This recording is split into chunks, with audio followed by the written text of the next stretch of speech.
Anak-anakku sekalian, kita pada kesempatan ini akan belajar mendalami sebuah topik hierarki dalam gereja Katolik.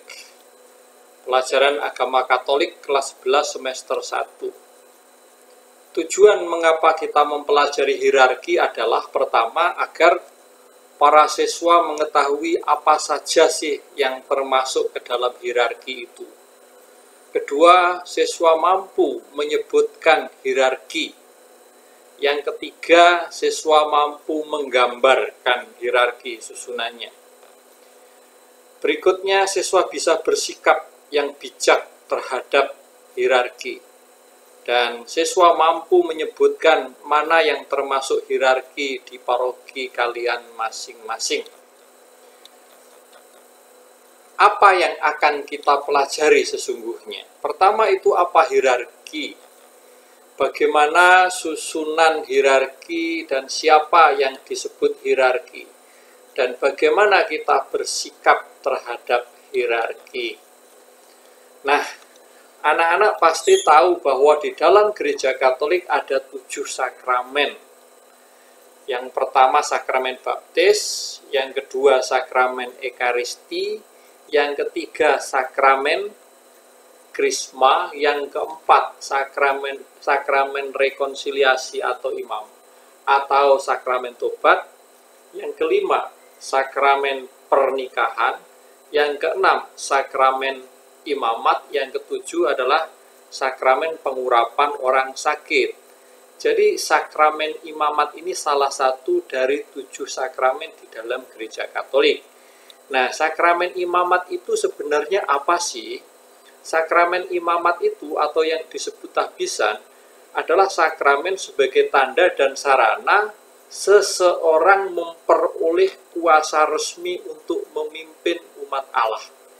Jadi dia mendapatkan predikat sebagai pemimpin resmi umat Allah. Sesungguhnya itu intinya. Yang kedua, sakramen imamat ini hanya boleh diberikan oleh uskup. Imam tidak boleh. Yang ketiga, sakramen imamat diberikan kepada orang yang memenuhi syarat. Nah, syarat untuk menerima sakramen imamat itu apa sih? Nanti coba kita lihat ya. Dan yang berikutnya, dengan sakramen imamat ini atau tahbisan ini, seseorang menjadi pemimpin resmi gereja. Sebutan pemimpin resmi gereja itu pastor, uskup, dan paus. Selain itu, bukan pemimpin resmi, ketua lingkungan, ketua wilayah, itu bukan pemimpin resmi. Nah, syarat untuk menjadi pastor atau imam, orang yang masuk dalam hierarki, syaratnya apa sih? Pertama, dia tentu harus Katolik. Dia harus sudah menerima yang namanya sakramen inisiasi. Sakramen inisiasi itu kan ada 3 tuh. Pertama sakramen baptis, sakramen ekaristi, dan sakramen krisma, itu inisiasi. Lalu yang kedua, dia adalah pria. Wanita kagak boleh menjadi pastor. Pria yang sehat jasmani dan rohaninya. Artinya tidak sakit-sakitan, dia sehat gitu. Baik jasmani maupun rohani. Misalkan rohaninya sakit, dia orangnya depresi, orangnya maaf nih, nggak lengkap, nggak boleh. Yang ketiga, menyelesaikan studi yang disyaratkan. Nah, ini untuk setiap negara berbeda. Nah, kalau di Indonesia itu studinya itu dari seminari menengah ke seminari tinggi. Nah, seminari tinggi itu, kalau seminari menengah itu bisa disebut misalkan di Jakarta ada yang seminari tinggi Wacana Bakti, itu di Jakarta Selatan. Di Bogor itu ada Stella Maris. Di Jawa Tengah, di Magelang itu ada Mertoyudan. Di Jawa Timur ada seminari Garum. Itu seminari menengah itu sederajat dengan SMA dan biasanya ditambah 1 tahun. Oh ya, di Palembang ada seminari Santo Paulus. Nah, setelah seseorang menyelesaikan seminari menengah yang sederajat dengan SMA, dia melanjutkan ke seminari tinggi. Seminari tinggi itu untuk menyelesaikan sederajat dengan sarjana. Nah, tetapi tinggalnya di biara, dia sudah mulai memilih kongregasi. Ada yang kongregasi Jesuit, Fransiskan, SCY, OMI, kalau di Cengkareng ya, Xaverian, ada juga yang disebut diosesan atau projo, projo Jakarta, projo Surabaya, projo Semarang, dan seterusnya. Nah, setelah seseorang menyelesaikan studi di seminari tinggi, ini bisa ditabiskan jika diizinkan oleh pembimbing rohaninya. Jadi setiap frater, jadi calon pastor, calon imam yang masih studi di seminari tinggi disebut frater ya. Berbeda dengan bruder. Kalau bruder itu tidak ditabiskan, tetapi dia biarawan. Kalau ini hierarki itu yang ditabiskan ya. Itu disebut frater. Nah, bila diizinkan untuk ditabiskan oleh pembimbing rohaninya akan ditabiskan. Jika tidak, ya tidak. Nah, itu.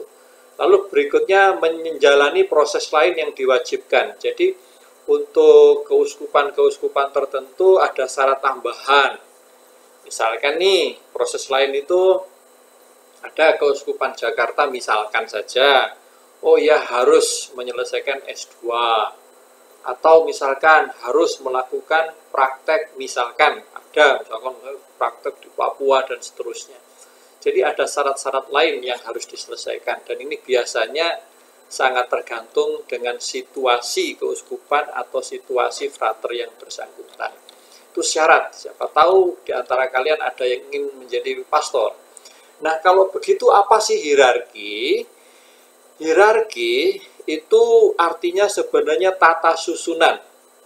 Kalau orang menyebut hierarki gereja, berarti tata susunan dari atas ke bawah atau dari bawah ke atas. Hierarki itu susunan. Tata susunan kepemimpinan di dalam gereja Katolik atas penunjukan ilahi. Jadi, di dalam gereja Katolik diyakini, diimani bahwa seseorang yang menjadi imam itu adalah ditunjuk, dipilih oleh Tuhan sendiri untuk memimpin gereja Katolik. Nah, itu. Jadi, tata susunan kepemimpinan suci. Ini suci karena langsung ditunjuk oleh Allah. Bangsa Israel keluar dari Mesir. Nah, sama imam, pastor, uskup, paus pun dipilih oleh Tuhan untuk memimpin gereja Katolik. Kalau begitu bagaimana tata susunan hierarki? Nah, ini ada tata susunan hierarki yang paling tinggi, yang kuning itu adalah paus. Di bawah paus itu ada uskup, dan di bawah uskup itu ada siapa? Ada pastor, dan itu yang nggak kelihatan. Di bawah pastor itu diakon. Ini bukan prodiakon. Jadi seseorang sebelum menjadi pastor ada tabisan kecil namanya tabisan diakon. Nah, diakon itu sudah boleh melayani sakramen-sakramen kecuali sakramen Ekaristi. Jadi saya ulangi, kalau dari bawah susunannya itu ada pastor, ada diakon, pastor, lalu di atasnya ada uskup, dan di atas uskup ada paus. Nah, paus itu sebenarnya juga uskup, tetapi yang dimaksud paus, yang dimaksud adalah seorang uskup yang dipilih memimpin dewan kepausan, itu namanya paus. Jadi paus itu sama dengan uskup juga ya. Uskup di Vatikan itu namanya paus. Nah, lalu di setiap daerah misalkan Jakarta, Semarang itu ada uskup, dan di bawah uskup ada banyak pastor, ada pastor paroki. Nah, itu di sini tidak ada yang namanya suster, biarawan, biarawati ya, nggak ada bruder. Jadi karena apa? Karena yang namanya hierarki itu adalah karena tabisan. Nah, hierarki itu menjadi sebuah perutusan ilahi yang dipercayakan Kristus kepada para rasul akan berlangsung sampai akhir zaman. Ingat, di Matius 28 ayat 20 nanti kita lihat. Dan Konsili Vatikan kedua mengatakan bahwa atas. Kalau begitu, bagaimana tata susunan hierarki? Mari kita lihat di dalam organigram itu, susunan yang paling bawah itu ada pastor. Di bawah pastor sebenarnya ada diakon ya. Ada diakon, yaitu orang yang menerima tabisan kecil. Diakon itu berbeda dengan prodiakon ya. Kalau diakon di sini ini adalah tahap sebelum menjadi pastor. Nah, setelah pastor di atasnya ada uskup, dan di setelah uskup itu ada paus. Jadi paus itu adalah pimpinan gereja Katolik yang paling tinggi, namanya paus. Paus itu juga seorang uskup, tapi uskup yang memimpin dewan kepausan. Nah, paus juga uskup di Vatikan. Nah, uskup-uskup di bawah paus itu mempunyai keuskupan masing-masing. Ada keuskupan Jakarta, keuskupan Semarang, keuskupan Surabaya, dan seterusnya. Di bawah uskup ada pastor. Pastor paroki Trinitas, pastor paroki mana lagi Cengkareng, pastor paroki Bojong, pastor paroki Kristopulus, dan seterusnya. Nah, ini adalah susunan, dan anak-anak tahu bahwa di situ tidak ada yang namanya biarawan, biarawati ya, suster, buder nggak ada. Karena ini hierarki ini adalah yang tertabis. Oke, bicara mengenai hierarki, siapa yang menjadi pastor, uskup, dan paus itu adalah perutusan ilahi yang dipercayakan Kristus kepada para rasul itu. Akan berlangsung dan ini sampai akhir zaman. Nanti kita lihat Matius 28 ayat 20 bunyinya bagaimana. Dan Konsili Vatikan kedua mengatakan, atas penetapan ilahi para uskup ini menggantikan para rasul sebagai gembala gereja. Jadi, para uskup ini adalah pengganti para rasul. Dan paus ini adalah pemimpin para rasul yang waktu itu adalah Petrus. Maka paus adalah pengganti Petrus. Nah, itu ya, anak-anak. Oke, lalu apa makna hierarki? Makna pentingnya, manfaatnya, tugas pokoknya, maknanya. Pertama adalah menjaga seluruh kawanan, menjaga seluruh umat Allah supaya tidak ada yang tercerai-berai, tidak ada yang tidak selamat, supaya tidak ada yang keluar dari kawanan gereja. Menjaga seluruh kawanan tempat Roh Kudus mengangkat mereka untuk mengembalakan jemaat Allah. Jadi tugas makna hierarki adalah menjaga seluruh umat Allah untuk mengembalakan jemaat Allah. Ada dalam Kisah Rasul 20 ayat 28 dan Lumen Gentium 20. Lumen Gentium itu juga dokumen hasil Konsili Vatikan kedua. Nanti Kisah 20 ayat 28 kita lihat ya. Nah, dan kalau kita lihat, setiap uskup pasti mempunyai tongkat.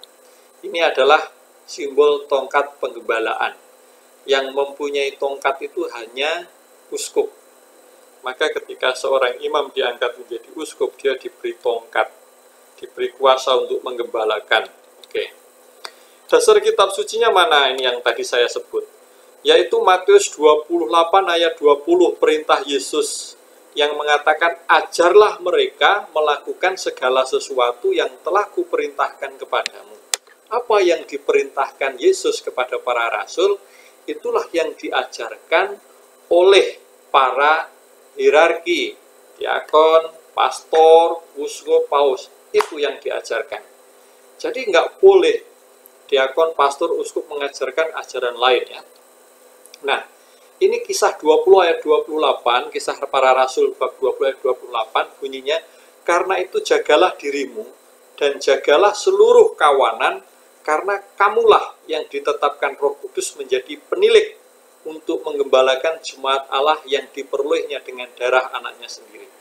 Jadi, dari Kisah para Rasul 20 ayat 28, hierarki itu diberi tugas untuk apa? Untuk menjaga seluruh kawanan umat Allah yang sudah ditebus oleh Yesus dengan darahnya itu harus dijaga dan digembalakan. Nggak boleh ada yang tercerai-berai. Maka kalau ada yang keluar dari gereja itu salah siapa?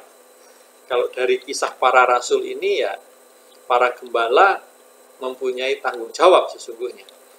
Dan Yohanes 21 ayat 15 sampai 19, inti dari Yohanes 21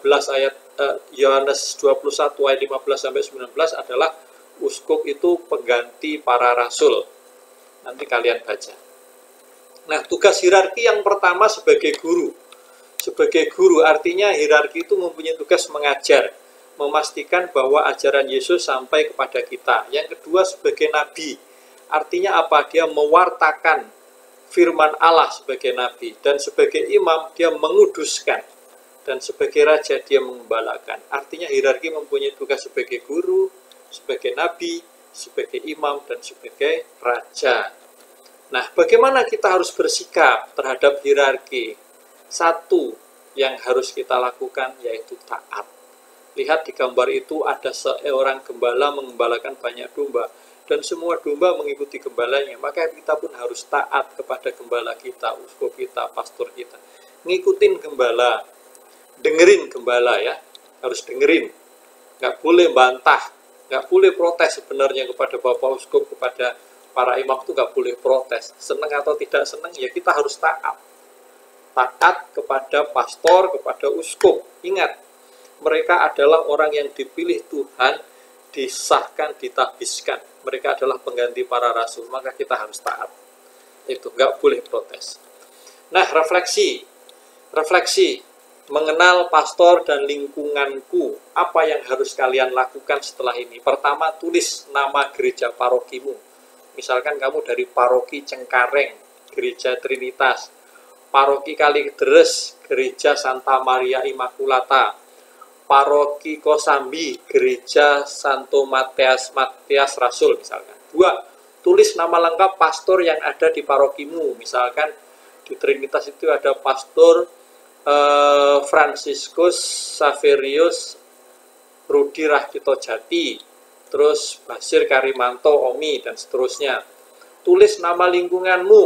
Nah, kamu harus tahu lingkunganmu Santa Elizabeth. Ketua lingkunganmu siapa namanya? Namanya Ketua lingkungan Elizabeth misalkan Pak siapa? Pak Rosa. Dan tulis mengapa kamu harus mengenal lingkungan dan nama ketua lingkunganmu. Kira-kira untuk apa? Kenapa kamu harus mengenal? Kenapa kamu harus tahu? Itu yang harus kamu lakukan. Tugas ini bisa ditulis di mana? Di laptop, di Word, nanti dikirim ya ke alamat email Bapak Guru. Oke, kalau teman-teman anak-anak mau memperdalam lebih lanjut, bisa membuka laman berikut ini. Ada Iman Katolik, ada site Google, ada Paroki Citra Raya, dan seterusnya ya. Di sini banyak sekali. Dan jika teman-teman ada pertanyaan, silahkan ditulis di kolom komentar. Saya akan usahakan jawab. Itu yang bisa kita pelajari. Semoga bermanfaat. Tuhan memberkati.